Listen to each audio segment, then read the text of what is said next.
यदि आप भी हमारे पास कोचिंग करना चाहते हैं और शुरू से इंग्लिश पढ़ना और स्पेलिंग लिखना सीखना चाहते हैं बिल्कुल आसानी से, तो आप हमारे इस नंबर पे मैसेज कीजिएगा या फिर आप कॉल भी कर सकते हैं और सारी डिटेल हम आपको देंगे और हमारी गारंटी होगी आपको इंग्लिश पढ़ना लिखना सिखाना। जल्दी करें। थोड़ा सा डिफिकल्ट लगता होगा कभी भी, यही नहीं और भी वर्ड मीनिंग हो सकती है। तो आपको क्या करना है, इसको बहुत ही आसानी से पढ़ने के लिए पहले आप इन पढ़ेंगे, ठीक है। उसके बाद डस, उसके बाद ट्रीज। अब आपने ये पढ़ लिया, अब आप इसे मिलाएंगे, इंडस्ट्रीज। इस तरीके से अगर आप पढ़ेंगे तो आपको बहुत ही सिंपल लगेगा और आप कभी भी पढ़ने में गलतियां नहीं करेंगे। थोड़ा सा दिमाग में ऐसे सोचिए, आधा आधा जैसे मैंने लिखा है, और फिर आप उसको पढ़िए। तो आपको बहुत ही सिंपल लगेगा, क्योंकि यही वर्ड मीनिंग अगर मैं आपको बोल दूं, यही वर्ड मीनिंग अगर आपको छोटी सी वर्ड मीनिंग लिख के दी जाए तो आप उसे पढ़ देंगे। लेकिन यही वर्ड मीनिंग अगर दो तीन वर्ड मीनिंग के साथ जोड़ दी जाए तो आपको मुश्किल लगती है। इसलिए हमेशा उनको तोड़ तोड़ के पढ़ें। बाकी हम कल सीखेंगे। उम्मीद करती हूँ आज की क्लास में थोड़ा सा आपको सीखने को मिला होगा, लेकिन कल से आपको अच्छे से रूल्स सिखाए जाएंगे। और हाँ, ये जो क्लास है स्टार्टिंग से है, अगर आप चाहें तो एडमिशन करा सकते हैं। और राइटिंग की क्लास में आपको लिखना सिखाएंगे। तो 2 महीने की क्लास होती है जिसमें लिखना और पढ़ना दोनों सिखाया जाता है। और अगर आप चाहते हैं अच्छे से सीखना तो प्लीज आप एडमिशन लीजिए। कोई प्रॉब्लम हो तो हमें बताइएगा। Okay, good night. क्लास कर रहे होंगे तो आपको पता होगा कि यहाँ पर बी को बा पढ़ रहे हैं, टी को टा पढ़ रहे हैं, यानी कि बट। लेकिन हमारे दिमाग में क्वेश्चन चलता है कि यू को आ क्यों पढ़ रहे हैं। तो कभी भी अगर यू बीच में है तो यू को हमेशा आ पढ़ा जाता है, ठीक है। और अगर यू के बाद कोई मात्रा होगी तब आपको यू को ऊ या यू पढ़ना है। लेकिन यहाँ पर कोई मात्रा नहीं है ना, तो आपको यू को सिर्फ आ पढ़ना है, याद रखिएगा, ठीक है। और अगर आपको खाली एक चीज और मैं आप लोगों को बता दूं, कभी भी आपको आ लिखना है शुरू बीच में, कहीं पर भी अगर आ लिखना है तो हमेशा यू लिखिए, ए कभी मत लिखिए। शुरू और बीच में अगर आपको आ लिखना है तो हमेशा यू लिखिए। आप कभी भी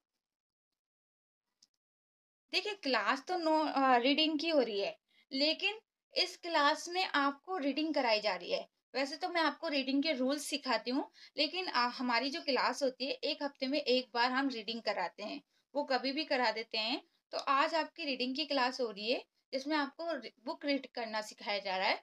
कल से आपको दोबारा से रूल्स ही सिखाए जाएंगे। सिर्फ एक दिन की क्लास है जिसमें आपको ये मैं आपको सारे रूल्स एक साथ बता रही हूँ, ठीक है। बाकी कल से आपको स्टार्टिंग से ही रूल्स सिखाए जाएंगे, ठीक है। उसके बाद इन को इन पढ़ेंगे, सिंपल है। आई को हमेशा ई पढ़ते हैं, शुरू और बीच में हमेशा आई को ई पढ़ते हैं। लेकिन अगर आई के बाद एक वर्ड छोड़ के ई होता है तब हम आई को आई पढ़ते हैं। अगर ई नहीं है तो बाकी सभी जगह हम क्या पढ़ेंगे, आई को ई पढ़ेंगे, ठीक है। तो इन केस यानी कि यहाँ पर देखिए, सी को का पढ़े, ए को ए पढ़े, एस को सा पढ़े, लास्ट वाले ई को नहीं पढ़ते हैं, ठीक है। उसके बाद ऑफ में आप देख रहे हैं, शॉर्ट ऑफ तो सिंपल है। शॉर्ट में भी आप देख रहे हैं, यहाँ पर आर और टी के बीच में कोई मात्रा नहीं थी, इसलिए आर को आधा लिखा गया है, टी को टा लिखना है। बाकी सब सिंपल है। उसके बाद टी को टा पढ़े और ई आर को हम आर पढ़ेंगे। ए आर को भी आर पढ़ते हैं, ठीक है।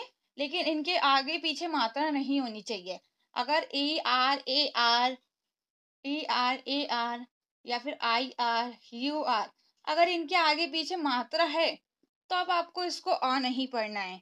और अगर मात्रा नहीं है तो सभी जगह आपको इसको आ पढ़ना है। जैसे यहाँ पर ई आर के आगे पीछे कोई मात्रा नहीं है तो हम इसे आर पढ़ रहे हैं, जैसे कि टी को टा पढ़ रहे हैं और इसको र पढ़ रहे हैं, क्योंकि खाली र पढ़ रहे हैं, आ बोला जाता है लेकिन लिखा नहीं जाता। लेकिन आर के बाद डायरेक्ट एम आ गया है तो आर को आधा लिखा जा रहा है, क्योंकि आर के बाद कोई मात्रा नहीं है, तो इसलिए आर को हमने आधा लिखा, एम को पूरा ट्रम, ठीक है। जाओ। तो समझ में आया कि किस तरीके से आपको रीडिंग करनी है। अभी थोड़ा सा मुश्किल लगेगा, लेकिन आपको अगर एक बार सारे रूल्स याद हो जाएंगे तो बिल्कुल भी मुश्किल नहीं है। देखिए, एक चीज सोचिए, अगर आपको मैं अपनी नहीं बोल रही हूँ, कोई भी है, अगर आपको कोई रूल्स सिखा रहा है तो बहुत अच्छी बात है कि आपको सीखने का मौका मिल रहा है कि किसको कैसे पढ़ना है। लेकिन अगर आपको ये नहीं पता होता कि यहाँ पर हमें ओ को क्यों ओ पढ़ा है, वाई को क्यों ई पढ़ रहे हैं, वाई को तो या भी पढ़ते हैं, तो अगर आपको ये क्वेश्चन के आंसर नहीं मिलेंगे ना तो आपको सीखना बहुत मुश्किल हो जाएगा। मैं ये नहीं बोल सकती कि आप नहीं सीख पाएंगे, लेकिन बहुत ही मुश्किल हो जाएगा। जब तक आपको, अगर कहते हैं ना, सिर्फ रट्टा मत मारिए कि आपको कोई भी चीज़ सिर्फ वर्ड मीनिंग याद है, तो वो आपको याद हो गई। उस चीज़ को समझिए ऐसा क्यों है, जब भी आप अच्छे से उस चीज़ को सीख सकते हैं। हाँ, इसका मैं आपको कल समझाऊँगी क्लास में।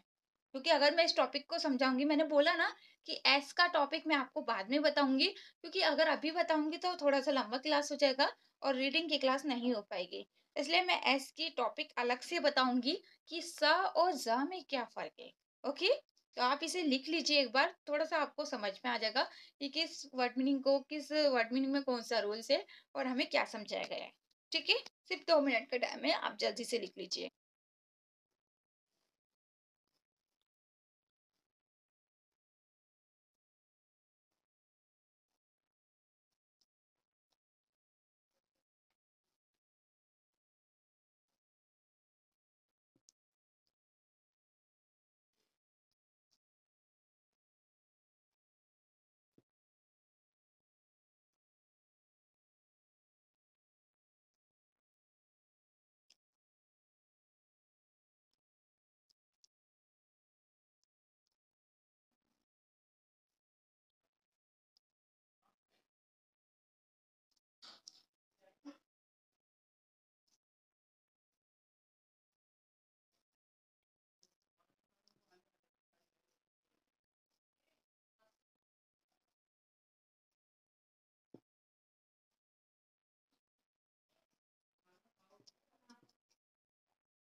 तो जैसे कि आप लोग देख रहे हैं, यहाँ पे मैंने छोटी सी लाइन लिखी है, जिसमें आपको कुछ वर्ड मीनिंग ऐसी हो जो क्लियर होगी, जिसको आप पढ़ने में थोड़ा सा मिस्टेक करते हैं। ठीक है? I went to Rohan. ठीक है? सबसे पहले मैं आपको यहाँ से दिखाती हूँ। आई को आई पढ़ते हैं, सिंपल, कोई कंफ्यूजन नहीं है। अब यहाँ पर आई को आई क्यों पढ़ रहे हैं? आई को हमेशा अकेला कहीं भी लिखा होगा तो उसको आई पढ़ना है। ठीक है? उसके बाद वेंट, तो डब्लू को हमेशा व पढ़ते हैं। ठीक है? आपको पता ही होगा, और कुछ नहीं पढ़ा जाता है। ठीक है? और ई की मात्रा को, एक चीज याद रखिएगा, कभी भी ई होगा और एक ही मात्रा होगी, हमेशा ई को एक ही मात्रा पढ़िए। कहीं पर भी आप ई देख रहे हैं तो ई को हमेशा एक ही मात्रा पढ़ते हैं। ई को ई की मात्रा कब पढ़ते हैं? जब ई के बाद एक वर्ड छोड़ के दोबारा से ई होता है। इसके बीच में कोई भी वर्ड मीनिंग वर्ड हो सकता है, और उसके बाद दोबारा से अगर ई हुआ तभी आपको ई को ई पढ़ना है। नहीं तो आपको, अगर ई नहीं है दोबारा से, तो कहीं भी आपको ई को ई नहीं पढ़ना है, बाकी सभी जगह ई को ए पढ़ेंगे। तो हम इसको ए पढ़ेंगे, लेकिन एक चीज और याद रखिएगा, जहां पर ई होता है एक ही मात्रा के लिए, वहां पर हमेशा आपको एक ही मात्रा को जल्दी से पढ़ना होगा। जैसे कि वेंट, आप इसे अगर ऐसे पढ़ते हैं वेंट, तो वो गलत हो जाएगा। हमेशा, एक चीज बता दूं, एक ही मात्रा आती है तो एक ही मात्रा और ई दोनों के ही, ए और ई दोनों को ही एक ही मात्रा पढ़ा जाता है। लेकिन इनकी पहचान यही है कि कभी भी अगर आप ए लिख रहे हैं तो आपको ए को धीरे से पढ़ना होगा, और अगर आप ई लिख रहे हैं एक ही मात्रा के लिए तो आपको इसको जल्दी से पढ़ना होगा। जैसे अगर यहाँ पर ए होता तो आप इसे ऐसे पढ़ते, मान लीजिए WANT होता, तो आप इसे वैंट ऐसे पढ़ते हैं। ठीक है? और अगर यहाँ पर ई है तो इसे वेंट जल्दी से पढ़ना होगा। सिर्फ यही फर्क है दोनों में। ठीक है? इसके बाद रोहन तो एक नाम है, तो इसमें कुछ भी आपको वर्ड मीनिंग की जरूरत नहीं है। उसके बाद जैसे कि आप देख रहे हैं, अगर इस टाइप की कोई भी वर्ड मीनिंग होती है तो हमें लगता है कि अरे इसको कैसे पढ़ेंगे, तो बहुत ही सिंपल है। अगर आपको इस तरीके से कोई भी वर्ड मीनिंग दिखती है, तो आप हमेशा उसे टुकड़ों में कर दीजिए। पहले इतना और फिर इतना। सबसे पहले इसे पढ़िए, उसके बाद इसे पढ़िए। पहले आप पढ़ के दिखाइए, यानी कि कोशिश कीजिए इसे पढ़ने की। मैं यहाँ लिख देती हूँ, उसके बाद मैं आपको बताऊंगी कि आपने सही पढ़ा है या नहीं। ठीक है, इसको पढ़िए, उसके बाद आप इसे पढ़ेंगे। 1 मिनट दे रही हूँ, सबको पढ़ के प्रैक्टिस करनी है। जब तक आप बड़ी-बड़ी वर्ड मीनिंग को पढ़ेंगे नहीं, आपको समझ में नहीं आएगा। बल्कि यहाँ पर आपको हिंदी भी लिखी हुई दिख रही है, तो आपको समझ में भी आ रहा होगा, लेकिन फिर भी 1 मिनट का टाइम है, आप इसे 2-3 बार पढ़िए, फिर मैं आपको यहाँ पर मैंने जानबूझ के थोड़ा-सा गलत लिखा था, ताकि मैं देख सकूँ कि आप गलत पढ़ रहे हैं या नहीं। क्योंकि मैंने यहाँ पर र नहीं लिखा था, तो आप लोग गलत पढ़ रहे होंगे। लेकिन मैंने यह र इसलिए नहीं लिखा क्योंकि एक बार आपको गलती समझ में आए और जब आपको पता चलेगा तो आप उसे सही पढ़ पाएँगे। अब आप इसे पढ़िए, इसको कैसे पढ़ना है? एंटर। बहुत से लोग इसे इंटर पढ़ देते हैं, लेकिन इसे एंटर पढ़ना है। क्यों? क्योंकि शुरू और बीच में अगर ई होता है तो ई को ए पढ़ते हैं। वैसे बहुत से लोग इसे कहेंगे कि यहाँ पर ई है, तो यहाँ पर ई अलग है। ये एन अलग हो गया और टर अलग हो गया। ठीक है? तो अगर आप इसे ई पढ़ते हैं तो भी गलत नहीं माना जाएगा, क्योंकि बहुत से लोग इसे इंटर पढ़ते हैं, बहुत से एंटर पढ़ते हैं। तो सबका तरीका ऐसे मिक्स हो गया है कि पता ही नहीं चलता कौन सही पढ़ रहा है और कौन गलत पढ़ रहा है। ठीक है? तो इसे एंटर प्राइजेस बोलेंगे, क्योंकि मैंने आपको बताया है कि कभी भी एस बीच में या लास्ट में होता है तो एस को ज्यादातर जा पढ़ा जाता है। लेकिन हाँ, कुछ ऐसी वर्ड मीनिंग है जहाँ पर सा भी पढ़ते हैं। तो ज्यादातर आप देखेंगे तो मान लीजिए, चलिए पढ़ तो एस भी रहे हैं, लेकिन अगर आपको कभी भी जा लिखना है तो आपको एस लिखना होगा। कभी भी आप जी या जे नहीं लिख सकते बीच में। लास्ट और बीच में अगर कभी भी आपको ज़ लिखना है तो हमेशा आपको एस लिखना होगा, या एड लिख सकते हैं। लेकिन जी और जे नहीं लिखना बीच में और लास्ट में जा के लिए। ठीक है? एक टर्म को पढ़ने में आप स पढ़ सकते हैं। स कहाँ पर पढ़ते हैं, मैं आपको एक चीज बता दूं। किसी भी चीज को अगर आप एक वचन से बहुवचन कर रहे हैं, कोई भी चीज एक है और उसको बहुत सारा बताना है आपको, तो आप वहां एस को सा पढ़ते हैं। ठीक है? कहीं भी एक वचन से अगर आप बहुवचन बता रहे हैं, तब आपको एस को सा पढ़ना होता है बीच में या लास्ट में। लेकिन अगर एक वचन से बहुवचन नहीं बता रहे हैं, तो वहां सभी सभी जगह आपको क्या पढ़ना है? एस को जा पढ़ना है। ठीक है? तो आप मान लीजिए, अगर मैं आपको पूरा पढ़ने के लिए बोलती ना हिंदी दिखाए, तो आपको थोड़ा सा कंफ्यूज लगता। लेकिन अगर आप कभी भी कोई भी वर्ड मीनिंग पढ़ते हैं, तो हमेशा आपको थोड़े टुकड़ों में पढ़ना है। और एक चीज और बताऊं, कभी भी जैसे कि आपने ये देखा, कोई भी वोवल से और फिर उसके बाद कोई मात्रा नहीं है, तो पहले आप इन दोनों को पढ़ेंगे। उसके बाद जैसे कि टी के बाद ई है और आर भी है, तो पहले इन तीनों को पढ़ेंगे। जो आप ये देखिए, आपको पढ़ने में ज्यादा अच्छा किसको लग रहा है, तो आप उसी तरीके से पढ़िए। एंड नवयुग, नवयुग में आप देख रहे हैं सिंपल है, इसमें कुछ भी नहीं है। अब उसके बाद थोड़ा सा ये वर्ड मीनिंग है जो आप लोगों को कंफ्यूज करता होगा, मैं इसको भी समझा देती हूँ कैसे पढ़ना है। ठीक है? इसको ऐसा पढ़ा गया है, जो कि बहुत ही जरूरी है आप लोगों के लिए। तो चलिए शुरू करते हैं। सबसे पहले डिप्लोमा। डी को ड पढ़ा, आई को ई पढ़ते हैं। एक चीज हमेशा याद रखिएगा, कभी भी छोटी ई की मात्रा होगी तो हमेशा आपको आई लिखना होता है, और आई को ई की मात्रा ही पढ़ते हैं। ठीक है? उसके बाद पी को प पढ़ रहे हैं। क्यों? यहाँ पर पी को आधा प क्यों पढ़ रहे हैं? क्योंकि पी और एल के बीच में कोई मात्रा नहीं है, इसलिए अगर किसी भी जैसे कि पी एल के बीच में आप देख रहे हैं कोई मात्रा नहीं है, तो हमें क्या करना है? पहले वाले को आधा पढ़ना होगा। जैसे हम पा को आधा पढ़ रहे हैं और एल को पूरा पढ़ेंगे, क्योंकि उसके बाद तो मात्रा है, लेकिन पी के बाद मात्रा नहीं है, तो हम एल को पूरा पढ़ेंगे। और ओ को हमेशा ओ पढ़िए और कुछ मत पढ़िए। ओ को आ कब पढ़ना है? कुछ ही वर्ड मीनिंग में ओ को आ पढ़ते हैं, जैसे कम हो गया, और आपका एक दो वर्ड मीनिंग है जो मैंने आपको बता रखी है। तो बाकी सभी जगह ओ को ओ पढ़ना है। तो डिप लो, और इसको आप वहां पढ़ेंगे, सिंपल। ठीक है? उसके बाद कोर्स में आप देखते हैं, हम बहुत से लोग इसे स पढ़ते हैं, लेकिन वो गलती करते हैं। जैसे कि आप लोग देख रहे हैं, कभी भी ओ की मात्रा के लिए आप लोगों को मैंने एक चीज बताई है कि हमेशा ओ की मात्रा के लिए ओ ही लिखा जाता है ना? और यहाँ पर भी ओ लिखा गया है। लेकिन आप लोग सोच रहे होंगे कि यहाँ पर ओ यू लिखा गया है। नहीं, लिखा तो ओ ही गया है, लेकिन यू को आ के लिए लिखा गया है। यहाँ पर सी ओ को पढ़ रहे हैं और यू आर को आर पढ़ रहे हैं। क्या पढ़ रहे हैं? यू आर को आर पढ़ रहे हैं। ठीक है? हमेशा याद रखिएगा, कभी भी यू आर साथ में होता है तो उसको आर पढ़ा जाता है। ठीक है? तो यहाँ पर यू आर को हमने आर पढ़ा, तो को र, क्योंकि आर के बाद कोई भी मात्रा नहीं है, तो आपको आर को आधा पढ़ना होगा। तो आधा र हमने यहाँ पर ये वाली मात्रा लगा रखी है। तो यहाँ पर आपका स हो गया। अब इसको हम स पढ़ेंगे क्योंकि यहाँ पर ये इसके साथ सा है। ठीक है? तो यहाँ पर आपने इसको सा पढ़ा और सी और एस को हम ज़ पढ़ते हैं। कभी भी ई एस होता है तो उसको ज़्यादातर ज़ पढ़ा जाता है। ई एस को आपको ज़ पढ़ना है, ई को नहीं पढ़ते हैं। ई एस अगर साथ में होगा तो आपको ई एस में से सिर्फ एस को पढ़ना होता है, जिसे हम ज पढ़ते हैं। ठीक है? आपने ये लिख लिया।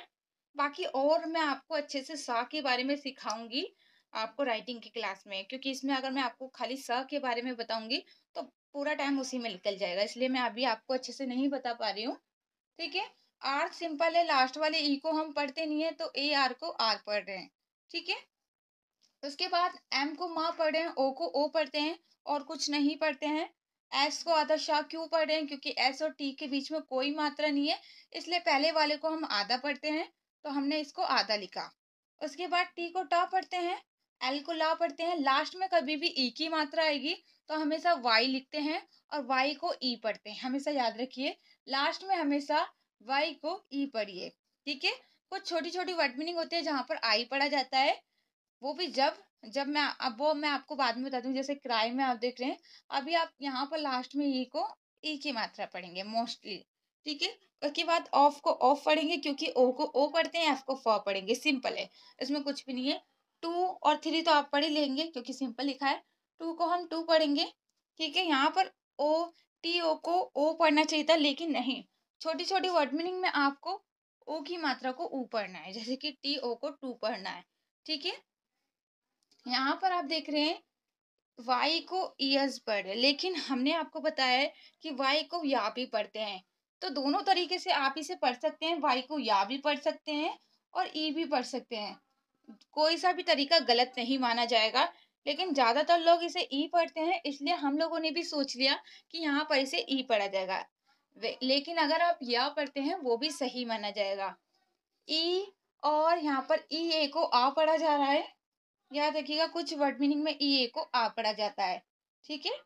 उसके बाद आर को आधा र पढ़े, एस को जा पढ़े। हमेशा शुरू और बीच में अगर एस होता है तो एस को ज्यादातर जा पढ़ा जाता है। कुछ एक दो ऐसी वर्ड मीनिंग, कुछ गिनी चुनी वर्ड मीनिंग होती है जहां पर एस को सा पढ़ते हैं शुरू और बीच, सॉरी, बीच में और लास्ट में। बाकी सभी जगह लास्ट में और बीच में एस को जा पढ़ा जाता है।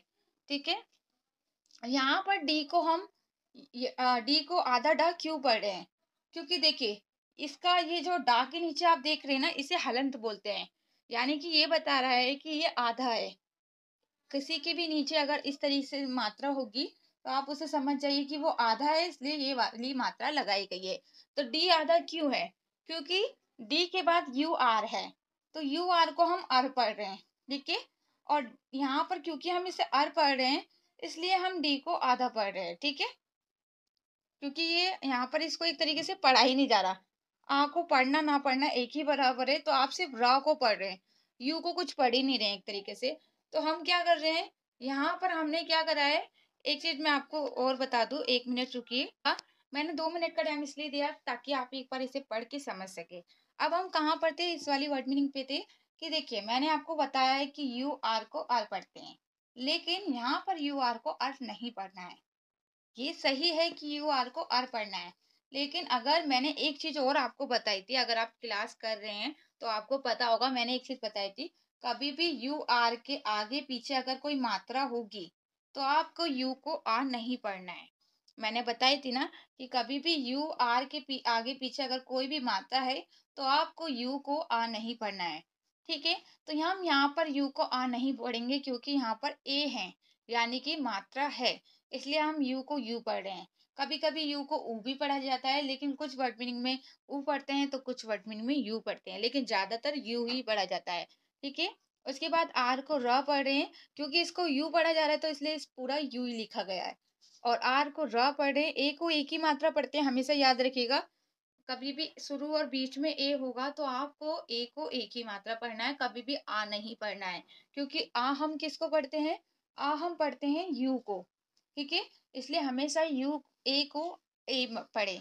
उसके बाद टी आई ओ एन को हमेशा सन पढ़ते हैं। बहुत ही सिंपल है। आपको पता होगा। आप लोग ये मत सोचिए कि यहाँ पर टी को टा क्यों नहीं पढ़ रहे हैं, क्योंकि ये मैं आपको सिखा चुकी हूँ कि कहीं भी TION होगा तो TION को सन पढ़ना है। ठीक है, तो ये आपको समझ में आ गया। इसी अगर आप थोड़ी सी भी रीडिंग करते हैं तो उसमें आपको बहुत सारे रूल्स समझ में आते हैं। हाँ, इसको भी स पढ़ते हैं। ठीक है, इसको भी सन पढ़ते हैं, लेकिन दोनों में क्या फर्क है वो मैं आपको बाद में बताऊंगी। देखिए, कभी भी अगर TION के पहले ए की मात्रा है तो हमेशा आपको ए लिखना होगा, कभी भी ई मत लिखिएगा। कभी भी TION से पहले अगर ए की मात्रा आती है तो हमेशा ए लिखिए, ई कभी नहीं लिखिएगा। ठीक है, बाकी इसके मैं आपको TION और SION में क्या फर्क है वो मैं आपको बता दूंगी। वैसे कुछ ही वर्ड मीनिंग में SION लिखते हैं, ज्यादातर सभी जगह सन के लिए TION ही लिखा जाता है। सिर्फ कुछ वर्ड मीनिंग में SION लिखते हैं। ठीक है, तो कहीं पर भी अगर सन की आवाज आए तो ज्यादातर आप क्या लिखना है, आपको TION लिखना है। कुछ एक दो वर्ड मीनिंग है वो मैं आपको बता दूंगी कौन सी है। ठीक है,